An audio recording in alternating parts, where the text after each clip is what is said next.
안녕하십니까. 농사와 택시입니다. 오늘도 지난 시간에 이어서 두 번째 시간으로 자가용이나 법인 택시를 하던 분들이 이제 개인 택시를 인수받아갖고 운행하기 직전까지 하나하나 점검을 해야 될 부분에 대해서 말씀을 드리고자 합니다. 일단 모든 절차가 다 끝나서 행정적으로 이제 인수인계가 다 끝나서 승인이 떨어져서 운행을 하기 직전에 차를 인수받아서 해야 할 게 일단 미터기를 먼저 달아야 되고, 또 빈차라든가 뭐 휴무, 예약 이런 표시가 들어있는 표시 등을 달아야 되고, 지붕에 가등도 달아야 되고, 그 외에 뭐 사소한 그런 부착물들이 부착이 돼야 되는데, 이런 과정이 어떻게 진행이 되는지, 또 한 가지는 승인 절차가 다 끝났음에도 불구하고 신차로 운행을 시작을 해야 되는데 차가 아직 안 나오는 경우가 발생할 수 있어요. 간혹 그런 경우가 있습니다. 특히나 요즘 이제 전기차들을 많이 하다 보니까 전기차가 그 차고지에서 날짜에 맞춰서 나오지 못할 경우에 공백기간이 생기게 되는데, 그 공백기간을 어떻게 처리해야 되는지 이런 거에 대해서 우리 또 딜러이신 한화수 씨를 통해서 자세하게 알아보도록 하겠습니다. 그 외에 뭐 또 하시고 싶은 얘기가 우리한테 좀 정보가 될 만한 게 있으면 좀 얘기를 해주시죠. 지금 제일로 이제 정보가 될 거는 이제 양수하시는 분들이 이제 계속 와서 질문하는 것 중에 하나가, 차까지 이제 사고, 면허만 사고, 이제 분류가 이렇게 이제 사시라 오는 분들이 이렇게 있어요. 면허만 사겠다. 네. 나는 차까지 같이 다 인수받겠다. 뭐 이렇게 나누시겠죠. 예. 그런데 면허만 산다 해서 법적으로 면허만 사고 팔 수는 없어요.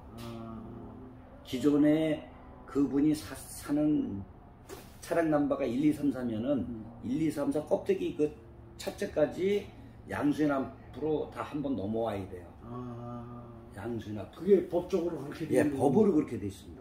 그래서 이게 1차 이전이라 그러는 건데, 1차 이전 시에 이제 면허만 사면은 2번 명예 이전해야 돼요. 신차도 또 한 번 명예 이전해야 되고, 그래서 등취득세가 2번 발생을 합니다. 그러니까 예를 들면 내가 면허만 사고 나는 차는 새 차를 뽑겠다. 예. 그러다 하더라도 그럴 경우에는 기존에 있는 차까지 다 인수를 내가 받아서 예. 다시 또 차는 뭐 중고로 팔든가 매매가 되고 신차로다가 들어와야 되니까 여기서 또 등취득세가 또 발생한다.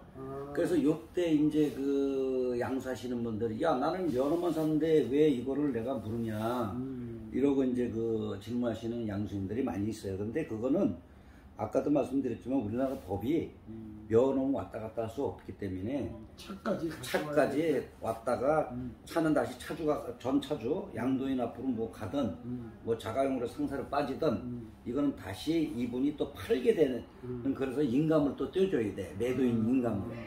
매도인 인감을 떼어서 그 껍데기가 빠져나갔냐네. 새 차가 이제 신청하는 게 나오면은 다시 이제 그거를 아까 말씀드린 대로 또 이전을 해야 되니까. 그래서 이제 두 번 발생하는데, 그런 거에 대해서 조금 좀 양수인들이 이제 좀 맨 마지막에 이제 와가지고 이제 많은 의문을 이제 말씀하시더라고. 그러나 그거는 법적으로도 아까도 말씀드렸지만은 차까지 무조건 왔다가 다시 가야 되고, 그 다음에 신차를 하셔야 돼요.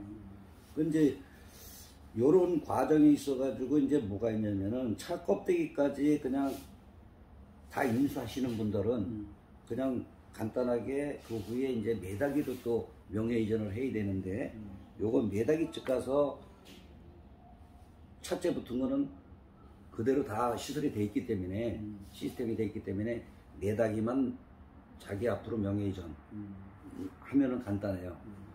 그런데 이제 요때도 이제 비용이 좀 발생하는데, 이때 이제 이 메다기가 어디 거냐. 이비, 스마트, 영세, 가맹점 이렇게 지금 대표적인 게 인천에 이 세 가지인데 네 군데인데 이제 부평에는 부평메다라고 있고 그 다음에 이제 우리 개인택시 사업조합 앞에 믿음메다라는 데가 있고 그 다음에 인천 영년동 쪽에 인천메다라고 있고 인천메다 그 다음에 거기 옆에 제일메다가 있어요. 그 다음에 이제 이 하익동 쪽에 있는 게 영세 가맹점. 가맹점 이렇게 지금 5군데가 운영되고 있어요.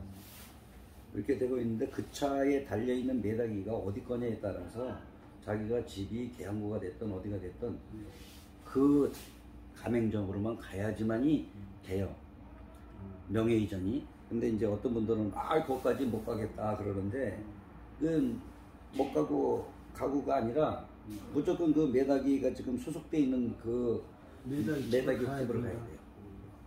예를 들어서 내가 삼성 핸드폰을 갖고 있는데 야 우리 집 근처에는 LG 서비스 센터가 있으니까 나는 LG 이거 가까운 데로 갈래. 이건 말이 안 됩니다. 그건 말이 안 됩니다. 아무리 집 앞에 LG가 있더라도 네. 내 휴대폰이 삼성이면 네. 삼성으로 가야 된다. 그렇죠. 예. 그런 이제 논리고 두 번째는 이제 면허만 사서 신차가 나와서 이제 이 메다기를 달게 되면은 그거는 새 차에 기존에 있던 차 메다기를 이 신차에다 다는 거예요. 새로 자기가 메다기를 사는 게 아니라 구매를 하는 게 아니라 전에 달았던 그 차에 있던 거를 우리가 이제 신차 나오는 거에 대비해서 이게 아까 얘기한 대로 어디 메다기 거냐에 따라서 거기다 껴놓으라 그래요.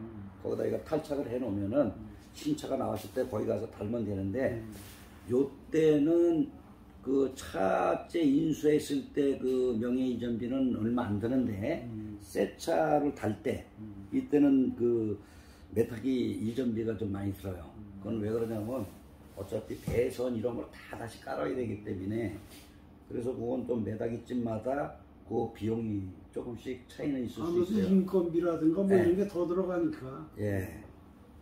그렇게 하고 이제 거기에 빈차 등이라든지 이런 게가 LED로 돼 있는 게 있고 그냥 단순하게 빈차만 나오는 게 있고 LED도 보니까 거기에 보면 빈차, 뭐 휴무, 예약 뭐 이런 게 들어가는데 그 어디까지 들어가냐에 따라서 뭐 25,000원짜리도 있고 3만원짜리도 있고 그렇더라고요. 요거 조금 좀 어서 오십시오 이런 것까지 다 있는 거는 한 7만원 정도 갑니다. 그게. 그래. 그거에다가 이제 위에 방범등 안에 들어가는 담화도 옛날에는 전구 담화 이렇게 3개를 했는데 요즘에 그것도 다 LED로 해요. 그거 LED로 하는 게 뭐냐면은 그거는 차를 폐차할 때까지 등이 안 나갑니다. 그렇지. 불이 전구 담화가 안 끊어지니까. 그래서 이제 그런 거는 비용이 뭐 각 메가기쯤마다 조금 아까 얘기한 대로 인건비 이런 거 계산하는 게 좀 차이가 있는데 그것도 22만 원에서 한 25만 원 정도 이렇게 소요된다고 봐야죠. 그리고 또 하나 궁금한 게 요즘은 전기차가 대세잖아요. 예. 근데 전기차가 내가 뽑고 싶을 때 가서 차를 살 수가 없단 말이에요. 예약을 해놓고 뭐 몇 개월씩 기다려야 되잖아요. 근데 내가 개인 택시 면허를 샀는데 남이 쓰던 차, 이거 난 그 차 안 쓸래. 전기차 뽑을래. 그리고 전기차 예약을 했는데 2개월 후에 전기차가 나온다 그래갖고 면허를 사서 그때 맞추려고 샀는데 2개월 됐는데 차가 안 나와. 뭐 몇 달 더 기다려야 된대. 그러면 이거 어떻게 해? 그래서 이제 방법이 없어요. 예, 그래서 그거를 이제 저희가 지금 특히나 이제 이 수료증을 받아갖고 개인택시 사러 오시는 분들은 신차를 벌써 바깥에서 자기가 아는 지인들을 통해서 예약 신청을 해놓고 와요. 그러면 이제 그 딜러가 예를 들어서 뭐 이거 앞으로 2달 있다 나온다. 그러면 이분들이 그거를 맞춰갖고 기다리다가 한 보름이고 이렇게 남겨놓고 차 나오기 보름이고 이렇게 남겨놓고 면허만 사러 와요. 그러면 이제 우리가 물어본다고. 그러면 차는 신청했으면 벌써 신청해서 나는 내일 모레 나온다. 2달 전에 신청했다. 그래서 이제 그러면은 저희가 이제 그거에 맞춰서 이제 면허만 이렇게 이제 양도를 해가지고 진행을 하는데 구청에서 인허가가 다 떨어졌어요.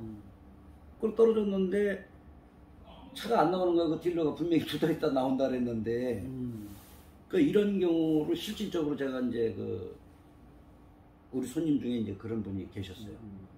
그래가지고서 이제 이게 뭐 보니까는 2달 있다 나온다는 게 한 달이 지나가 2달이 지나가 그 나중에 이분도 하도 황당해가지고 근데 그건 어쩔 수 없어요. 뭐 지금 다 차가 안 나오니까.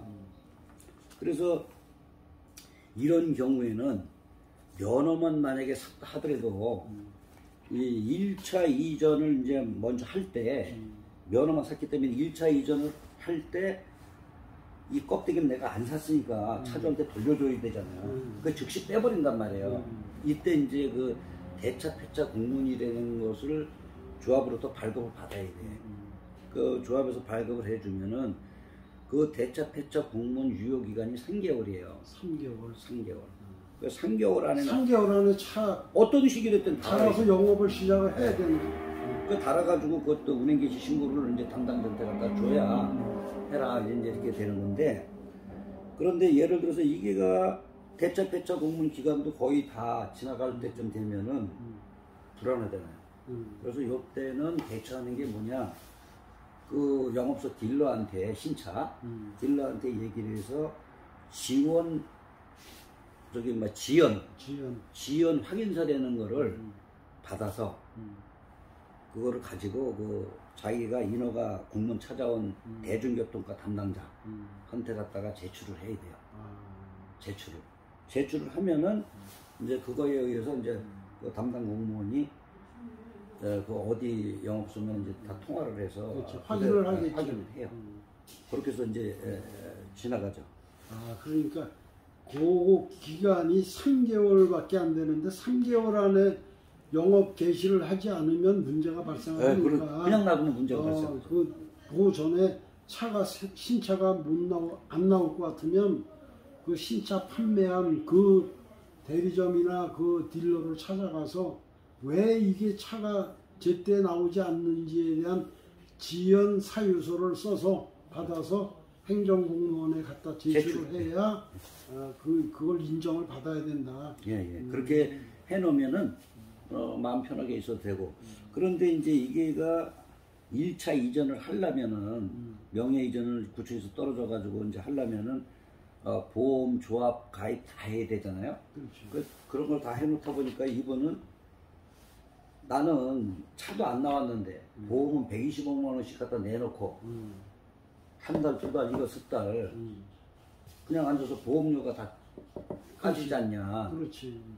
그래서 이제 그런 거는 그거를 그 양도양수한 그 개인 택시 딜러 이분들이 이제 그 똑똑하신 분들은 이제 그 보험료가 이제 그 안 나가도록 발생하도록 하지 않도록 정지를 시켜놔요.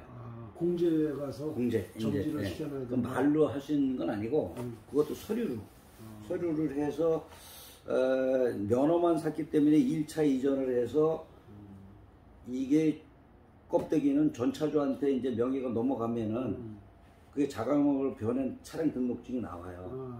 근데 1차 이전했을 때는 그 전차주에서 내 앞으로다가 등록증이 바뀌었기 때문에 내 이름으로 돼 있단 말이에요. 그래서 요거하고 그거 두 개를 가지고 공제조합에 보내서 이 차가 지금 이렇게 돼서 지금 차가 안 나오니까 운행을 안 하니까 그러면 그분들이 알아요. 구청에 벌써 보면 아까 얘기한 대로 1차 때 대차 폐차 공문 끄는 게 들어가 있는 게 차가 없는 걸 압니다. 그렇죠. 확인하는 네, 확인이 돼요. 그러면 바로 정지가 돼. 정지가 돼서 보험료가 이제 10원도 안 나가. 근데 어떤 분들은 이제 그것 때문에 이제 막 차도 안 굴리면서 나가는 그렇죠.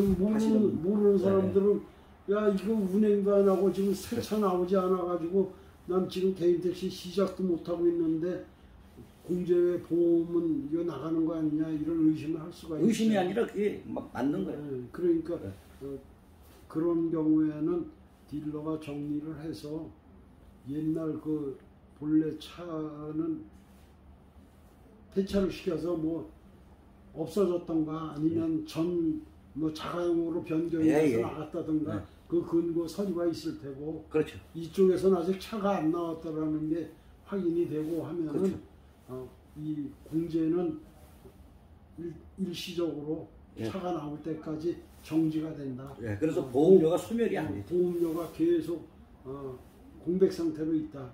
그렇죠. 소멸되지 않는다. 네, 소멸이 안 됩니다. 그렇게 이제 처리가 되죠. 예, 알겠습니다.